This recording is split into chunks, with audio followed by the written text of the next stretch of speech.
Hey everybody, welcome to episode 120 of the Metal Detecting Show podcast. My name is Kieran and I have been metal detecting now for nearly 30 years. This week we're going to talk about something that has been mentioned in 19 episodes. However, it doesn't have an episode of its own, and that is discrimination. But first, before we get into it, let's do some quick housekeeping. Remember guys, send me your find story to speakpipe.com/metal detecting. And also send me your sob stories, your requests for help to drdetector@themetaldetectingshow.com. Yes, I set up an email address for Dr. Detector.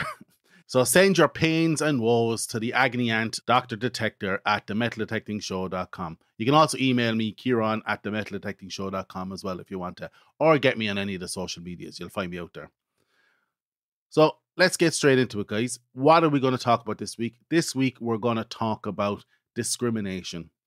And I'm going to cover what it is, how it works, features that rely on discrimination, how to use it, and really, if you need it anymore, or even if it's talked about anymore. To start, what is it? Discrimination is the detector's ability to identify targets based on the metallic properties of the target. For example, conductivity, where it sits on the conductivity scale. And conductivity is how well an electrical current flows through it. It's measured in Siemens per meter and represented by the Greek symbol sigma, which is like an O with a little tail coming out the top of it. Most detectors generate their target IDs in some parts based on this scale. For example, silver is top of the Siemens conductivity scale at 6.3 by 10 to the 7 Siemens, and is normally represented by the highest target ID, and gold and aluminium are beside each other on the conductivity scale, an important factor when we're considering how to use discrimination later on. The next property to consider when discussing discrimination is ferrous content of the target. Ferrous being containing iron, or from the Latin term ferrum or iron. There's no hard and fast scale or unit of measurement for ferrous content, but be rest assured that nearly all targets have some level of iron present, generating a ferrous property for discrimination to consider. So, discrimination is a detector's ability to identify a target based on the target's Siemens count, conductivity, and iron content, ferrous count. By using these two metal properties, it generates a target ID, and that target ID is then presented to the user as a possible ID of the target. Most detector brands have their own target ID range. By accurately representing the target ID, this allows the user to adjust the detector to ignore certain target IDs, and this is what we call discrimination.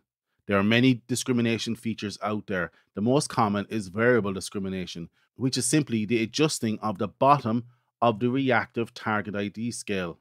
This is either done by twiddling a knob or messing around with it in software. You're essentially adjusting the minimum point of the target ID scale. So you end up with a reactive zone and a nulled out zone. Another feature of discrimination is normally called notching or inverse notching. Notching is where you can select an area of the target ID scale to be either nulled out, or in the case of inverse notching, it is nulling out everything else outside the notch area. Think of it like a physical notch cut out of the scale. You can adjust the start and the end of the notch. Another feature of discrimination you have is ferrous masking or iron reject, depending on the brand. This is the nulling of any target that has a significant ferrous content. This ferrous content nulling can be adjusted in advanced detectors. If you've seen the CTX 3030, you can see another feature based on discrimination, and that's the Smart Find, which is a 2D representation of the ferrous and conductivity properties of a target, allowing specific target IDs to be represented in an XY or Cartesian type graph, allowing the user to either select or reject the target ID in 2 dimensions. I think the new Manticore actually has this as well. So how do you use discrimination? Well, you simply create your discrimination profile based on what you're looking for. For example, if you're on a beach and you don't want to be finding ferrous, you will discriminate out the bottom end of the target ID scale to remove the ferrous targets because, salt and iron do not mix, resulting in toasted out, rusted out targets. Some will go to the ends of the earth to notch out pull tabs, But word of warning, I talked about it earlier, when looking at the conductivity scale, aluminium and gold sit right beside each other. So using notch to discriminate out pull tabs will almost definitely result in gold being discriminated out also. So how I use discrimination these days is as follows. Firstly, I'm lucky that all my detectors have a programmable profile button, which allows me to discriminate out ferrous fines. On my Knox, it's 0 to -9 nulled out. On the CTX, it's the Garden Heritage Tadpole. Now, there's some homework for you there to figure that one out. But similar in effect, ferrous is nulled out. I'm using the Legend for the last few hunts, and like the Knox, I'm nulling out the ferrous with 0 to 11 notched out. Now, this is all personal taste, but the superpower is being able to switch to all metal mode with one button pressed. It takes 2 on the Legend, by the way. But I use this profile switching to help identify iffy signals, because when nulling out ferrous, this will create a scratchy or iffy signal, as your detector will null out the ferrous part of the signal. But by bringing in the ferrous by using all metal mode will give you a better information stream to help you identify whether you want to dig the target or not. I do this depending on how much iron or how accurate the target ID gets with the addition of the ferrous. So it's like an imaginary sieved funnel. You have your discrimination sieving out the high iron targets.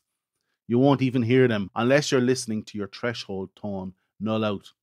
So with discrimination, your targets essentially move down the target funnel, with mixed ferrous and conductivity targets giving you a target ID. You can then move them further down the funnel by profile swapping, switching to all metal mode to help ID the target even better. This allows you to make the decision to dig or not to dig because you've already nulled out the high ferrous content targets, and you would essentially be at the bottom of the funnel. The next question is, do you need discrimination at all, or even mess with it at all? Now that detecting modes are prevalent in most modern detectors, I suppose I'll preface this opinion on the fact that I haven't created a detecting profile since I uploaded Iron-Hearted GOG's Tadpole profile on the CTX about 10 years ago. And since then, the inbuilt profiles have been good enough for me.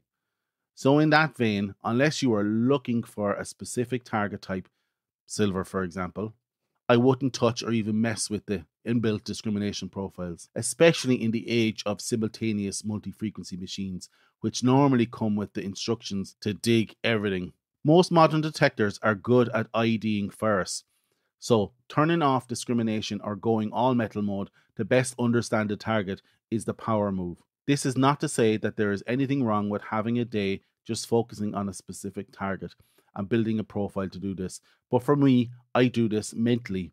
For example, digging 12s on the CTX, I don't program the CTX just to respond to signals with 12 or high conductivity targets only. Or on the Knox, I don't specifically, apart from the inbuilt beach program, I don't specifically notch out any other targets from that point. I do know that certain targets will come in at certain numbers. For modern clad for me on the beach coming around 24, so I know not to notch that out. You know what I mean. But I do this mentally in my head. But like I said, you need to have this in your repertoire. Do people need to know the ins and outs of discrimination now? Yes, if you're using a single frequency machine, but no, if you're using a more modern machine with an inbuilt profile. In fact, if you look at any of the forums or any of the videos online, it's barely even talked about anymore. People talk about running it on specific profiles. They don't relate that to discrimination at all. In fact, it's barely even talked about anymore, considering it was a subject that used to command full chapters in metal detecting books and manuals. That's it, guys. That's it for this week. I hope you like this episode. Don't forget, send your woes to drdetector@themetaldetectingshow.com. Interact with me at Kieran@themetaldetectingshow.com. And that's it, guys. Get out there, eyes down, don't over discriminate. Good luck and happy hunting.